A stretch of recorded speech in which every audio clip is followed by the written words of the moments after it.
I should have done this to begin with for the baby birds.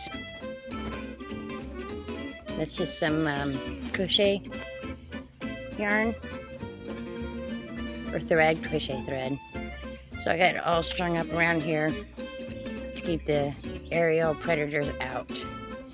But I left it open where I can walk in and out, clean their coop, and get them food and water easily. And right now, they're hiding underneath here, I think. Maybe on the back side. Oh, there they are.